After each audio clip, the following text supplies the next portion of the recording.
We're in the middle of a crisis of potentially epic proportions. COVID-19 has disrupted our lives, devastated our economies, and made us fear what's next. Are we ready to take on this global pandemic? Who is going to lead the way?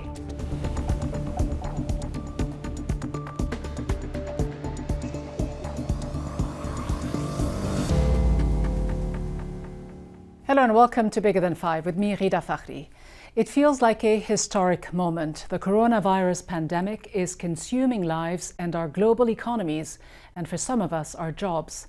All we can do is think, what is next? Today we look to the future. Can it get better? How soon can we expect a vaccine? Now, the projections of deep economic impact around the globe are dire. Bloomberg found in the most extreme case it could cost the world $2.7 trillion in lost output. That's the equivalent of the entire GDP of the United Kingdom. The Asian Development Bank estimates a smaller blow, estimating a global impact between $77 and $347 billion, and these may be conservative estimates. Now, what does this mean for the world's workers? We asked Iranians and Americans how they are experiencing the economic fallout. Here's what they told us.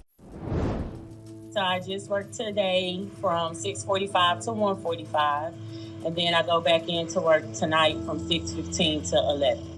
I'm an Amazon employee, so they really required us to come to work, to where they offered additional overtime to help us come to work.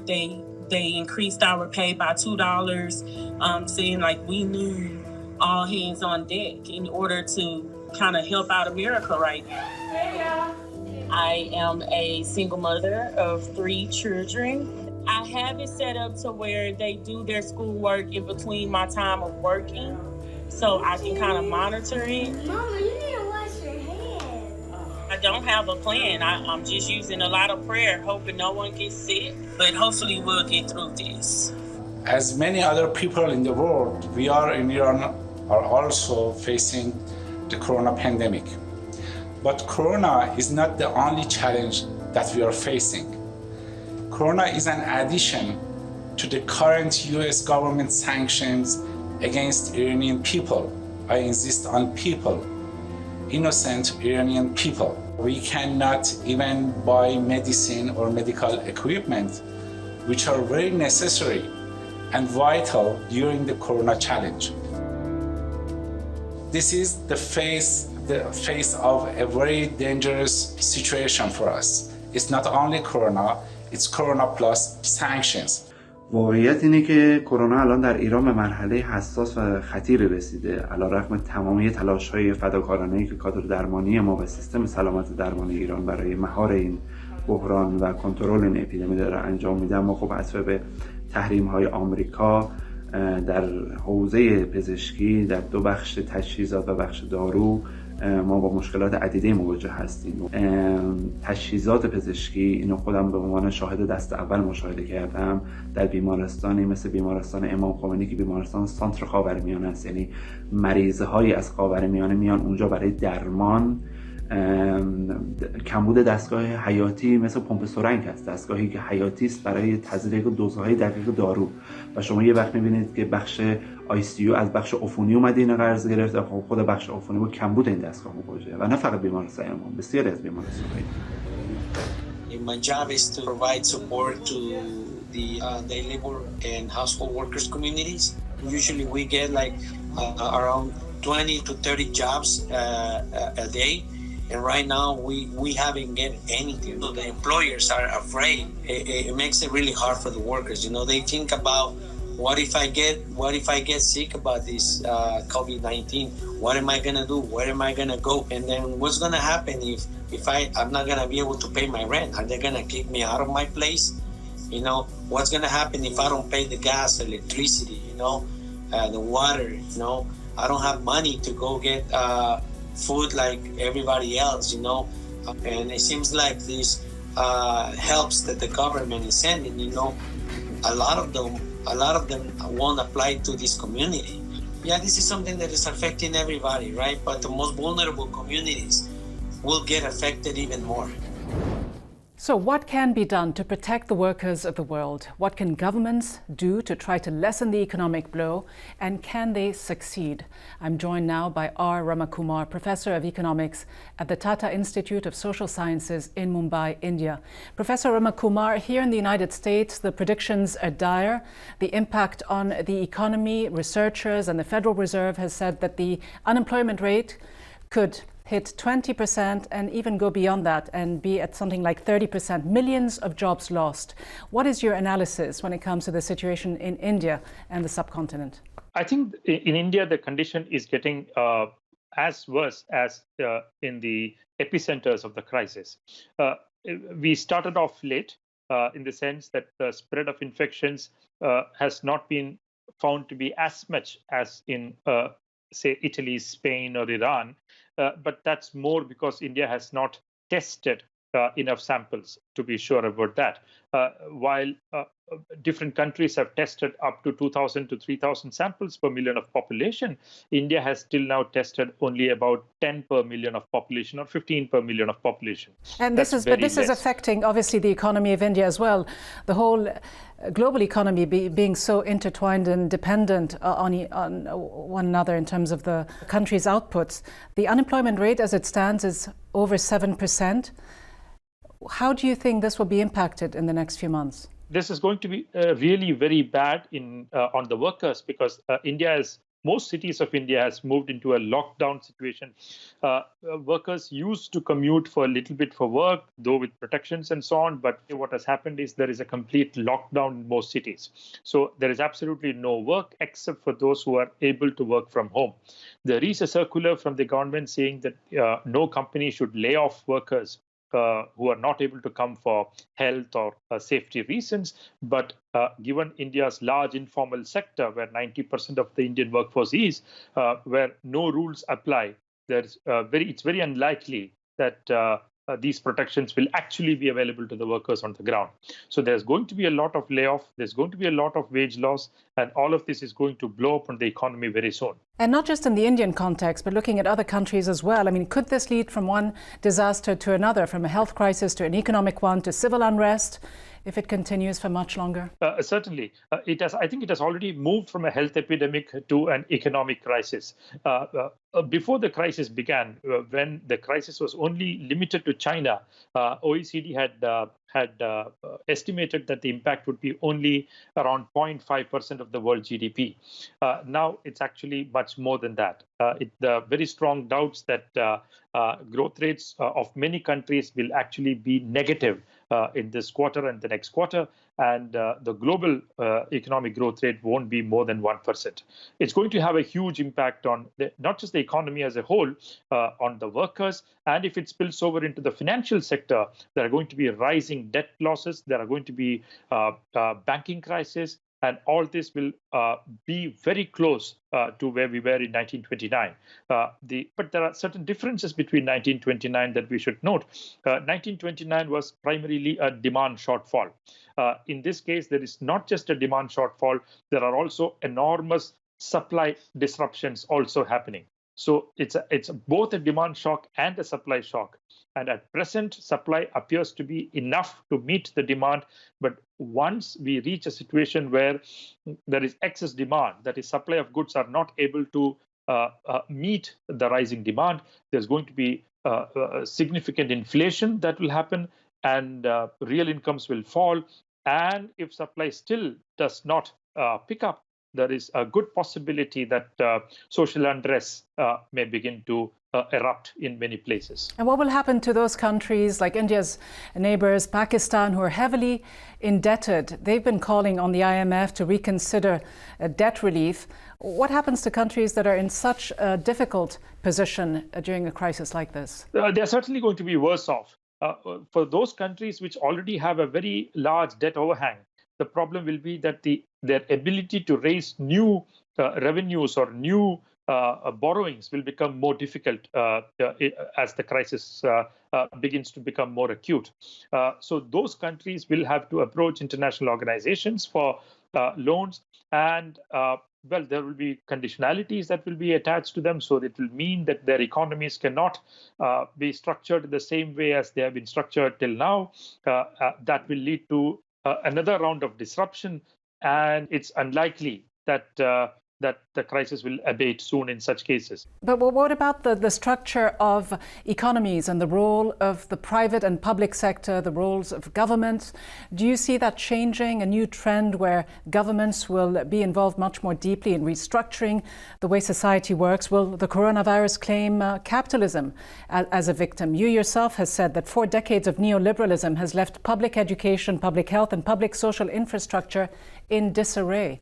That's one thing, very important note. That is, the global economy was already on the brink of a slowdown. Inequality levels were already very high across the world, unacceptably very high.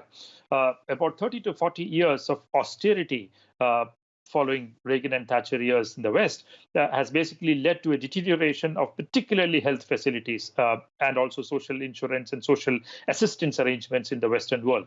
If you look at the developing world, countries like India, we never had some kind of a welfare state to begin with. We always had very high inequality levels. We always had very poor health, education, and social assistance scenarios. So for countries like the Western countries, what you see now is that what neoliberalism had disrupted over the last 30 or 40 years, the chickens have come home to roost in a very bad way.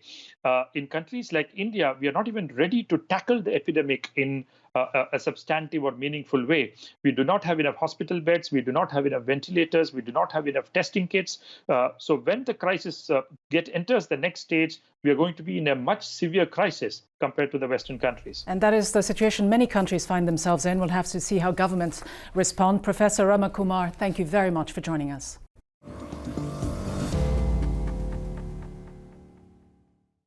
So when will there be a vaccine or treatment for COVID-19? It is a question that is preoccupying people around the world. Several countries are trying to develop a vaccine or treatment, with at least 35 companies racing to find the cure.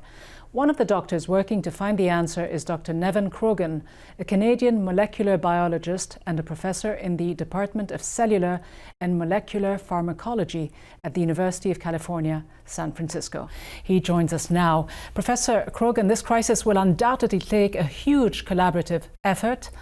How many scientists, how many doctors are working on this together today? Well, our group started to work on this virus in January, when it seemingly was a problem in China. And I had a couple of people working on this coronavirus. However, in about the middle of February, near the end of February, it was the first community spread of the virus in California. That is to say, someone got infected where they could not trace where they got it from. And at that point, I realized that this is going to be everywhere, and cities are going to be shut down, and the university is going to be shut down. So that day I went into my laboratory and I told everybody to stop working on what they were doing, and we're going to focus exclusively on this virus. There's about 25 people. And this then extended to 21 other labs at the Quantitative Biosciences Institute, where I am the director, and that's encompassed essentially hundreds of different scientists. And we're now collaborating with other scientists around the world, including in New York at Mount Sinai Hospital, and at the Pasteur Institute in Paris. At both of those places, they have the virus growing in the lab, and we're collaborating with them, testing some of the drug predictions that are coming out of this work. So it's really been a worldwide effort to try to find a treatment. And you and your team have previously mapped diseases like Ebola, HIV, West Nile and dengue. How much more of a challenge, though, is this coronavirus for you as a scientific community? Yes, in our group, we have looked at many other viruses, including HIV and Ebola, as you say. So we're using similar approaches. However, in the past, these projects usually take a couple of years. Here, what we've done, and it's owing to the great collaborative effort, is sped this up to a matter of weeks. So that's been the big breakthrough of the speed in which we have done this. And it's really because of the number of scientists that have started to work together in, I would argue, a very unprecedented way. And I would love for this to be the way to do science in the future, where silos are broken down, scientists are working together, they're not worried about the credit, they're just worried about the results. So if there is anything, that's the one silver lining from this is the collaborative spirit that has shone through from scientists around the world. Because of the unprecedented nature of this, as you say, you've said in the past that it's, you've likened it to wartime efforts, and you've said that this is a race against the clock. So while we all wait for a vaccine, I wonder how long you think it'll take for a vaccine to be out there. But in the meantime, how much focus should there be on finding FDA approved or developing those type of antiviral drugs that can help us out between now and when the vaccine can be tested? So a comment about the vaccine, I really hope a vaccine does become available, but that's probably a year away, if at all. I mean, just keep in mind, there's no vaccine for HIV, and people have been talking about that for decades. So an alternative approach is to find a drug. Now, if you're going to start from scratch, the average time it takes to get a drug into a person is approximately 6 years, and we clearly don't have that amount of time. So our strategy is to try to identify previously approved FDA drugs that could then be repurposed to help fight this infection. So one of the issues about why it takes so long to get a drug into a person is toxicity. You know, oftentimes you have side effects and it takes a long time to figure that out. Well, one of the advantages of using FDA-approved drugs is that a large part of that toxicity issue has already been addressed. Now, there could still be toxicity issues treating an individual infected with coronavirus with an FDA-approved drug, but the likelihood of toxicity issues is significantly decreased. What do you make of the anti-malarial drugs that have been talked about recently regarding the efficiency that it might have in combating COVID-19? Elon Musk tweeted enthusiastically about it a couple of weeks ago, and then President Trump jumped on the bandwagon. Do you share their enthusiasm for this anti-malarial drug? From the outside looking in, initially, I was skeptical because if you think about it, this is a drug that treats a parasite. And there's also antibiotics that are out there that are suggesting that have some effect. Well, that treats a bacteria. Here we're trying to fight off a virus. However, if these drugs have an effect on a human protein that the virus needs in order to optimally infect our cells by an indirect mechanism, these drugs could have an effect. And through our work, ironically, which maybe I'll talk about in just a minute, we've actually predicted chloroquine as one of the drugs that could have an effect. So if I could discuss a little bit about our work. So there's 29 genes associated with the coronavirus that are predicted. In our cells, we have 20,000 genes and 20,000 corresponding proteins. So the coronavirus cannot exist by itself. It cannot live by itself. It needs the proteins and genes in our cells in order to live, in order to replicate. So what we did in our study, in this huge collaborative effort, was to study each coronavirus protein individually by putting a hook on it, putting it into human cells, fishing out the protein with the hook, and then identified the human proteins that are talking to or physically associated with each one of the viral proteins. And in total, we identified 332 human proteins that we think are involved in viral infection. Then we did a cross-referencing of all the drugs that are available, both in FDA-approved and in clinical trials, the ones we had access to. And we made a prediction of 69 different drugs and compounds that could have an effect based on overlapping with our map, 27 of which are FDA-approved drugs, and the remaining are in clinical trials or being studied in preclinical trials. And ironically, one of those 27 turned out to actually be chloroquine. We identified a human protein that we predicted chloroquine binds to and inhibits and has an effect on infection. We're running out of time, Doctor, but let me just ask you very briefly to address this. Will the private sector, the pharmaceutical companies that are at the forefront of developing a new vaccine, will they have the incentive to making a vaccine that's affordable? And are we compelled to face the prospect of having to just deal with the fact that a coronavirus will be out there, and just like, you know, the regular flu that kills 0.1% of patients, we may have to live with that fact that this virus will be out there for a while and may kill 1, 2, 3% of the patients who get it, and carry on? Well, that is obviously a possibility, but again, just to emphasize one positive aspect that is coming out of something that is incredibly negative is the fact that we're breaking down these silos. Different labs within the same institute are working together, different scientists across different institutes, and to your point, we're collaborating closely with big pharmaceutical companies like Roche in a way that's unprecedented. Dr. Nevan Krogan, thank you very much for joining us and for giving us that insight into your work. Thank you.